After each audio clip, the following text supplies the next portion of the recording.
বসুন বসুন বসুন বসে যান।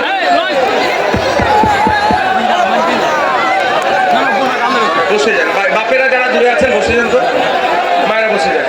এই ব্যারিকেড के बाहर निकालो, सबको निकाल दो ना, क्या है? ভালো, আমি আমার কথা শেষ করছি। এখন অনেক দূর থেকে ভাইজান অনেক কষ্ট করে এসেছেন, আরো একটা প্রোগ্রাম ছিল, টাইমও শর্ট, যার কারণে আমি আলাদা কোনো ভূমিকা না রেখে আপনারা যার উদ্দেশ্যে এত উদ্বেল হয়ে অনেকক্ষণ অধিকার পাবো কিভাবে সেই লক্ষ্যে আমরা আজকে উপস্থিত হয়েছি। তাই বন্ধুগণ, যারা বসে পড়ুন না আপনারা, ভাই পিছন দিকে গুলো দেখতে সুবিধা, বসে পড়ুন বসে পড়ুন। রাস্তা থেকে নামার যে রাস্তাটা আছে ওটা ছেড়ে দিন, পেছন দিকে মানুষ এসে নামতে পারবে। আচ্ছা, আপনারা আমাকে দেখতে পাচ্ছেন দিক থেকে তো? সবাই নিচে থেকে যারা দেখতে পাচ্ছেন হাত তুলে দেখান তো, হাতটা তুলে রাখো। মায়েরা দেখতে পাচ্ছেন তো আমাকে? তাদের কোনো অসুবিধা নেই, যে যেখানে বসে আছে সেই জায়গা থেকে দেখা যাচ্ছে। অধিকার সমাবেশে আজকে আমরা উপস্থিত হয়েছি। কিসের অধিকার? আমাদের ওয়াকফ সম্পত্তি কেড়ে নেওয়া হচ্ছে। ভাই, যদি আপনারা বকের কিভাবে বক্তব্য দেবো বলুন তো?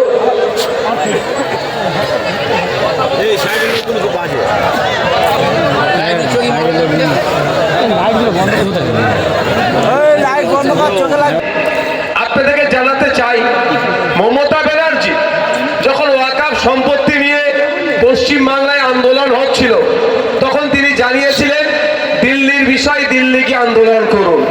তাই সামনে নির্বাচন আসছে, আমরা এই বাসন্তীর মানুষজন মমতা ব্যানার্জিকে বুঝিয়ে দেব যে ওয়াকফ যখন মাদ্রাসা, মসজিদ, ঈদগাহ, কবরস্থানকে যখন কেড়ে নেওয়ার প্রচেষ্টা চলছিল, আপনি তখন আমাদের সাথ দিয়ে তো দূরের কথা, আমাদেরকে দিল্লি যে আন্দোলন করার নিদান দিয়েছেন।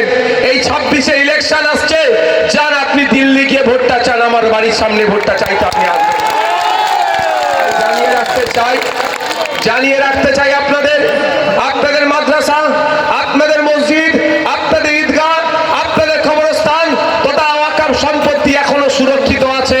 মমতা ব্যানার্জির করা মামলাতে নয়, অভিষেক ব্যানার্জির করা মামলাতে নয়, আপনার এলাকার কোন এমপি মামলা করেনি, নওশাদ সিদ্দিকীর মামলা করার জন্য এখন আপনাদের অবস্থান সুরক্ষিত আছে। হ্যাঁ, আমি বলছি, আমাদের মতো গুটি কয়েক মানুষ মামলা করেছে বলে এখনো আপনার ওয়াকফ সম্পত্তিটা সুরক্ষিত আছে। এখন ইন্টেরিয়াম অর্ডার হয়েছে, আমরা আশা করব ফাইনাল অর্ডারে আমরা আমাদের ওয়াকফ সম্পত্তির অধিকার আমরা ফিরে পাবো। আজকে আমাদের এই অধিকার সভা, ফেক ST/SC সার্টিফিকেট বাতিলের সভা। আপনারা শুনলে অবাক হবেন যে পশ্চিম বাংলায় 1 কোটি আদিবাসী নয়, 2011-র সেন্সাস অনুযায়ী পশ্চিম বাংলায় 52 লক্ষ আদিবাসী ছিল। 2011 সেন্সাস অনুযায়ী হয়তো এখন বেড়ে খুব বেশি হলে 1 কোটি আদিবাসী হবে, কিন্তু দেখবেন 1.5 কোটি আদিবাসী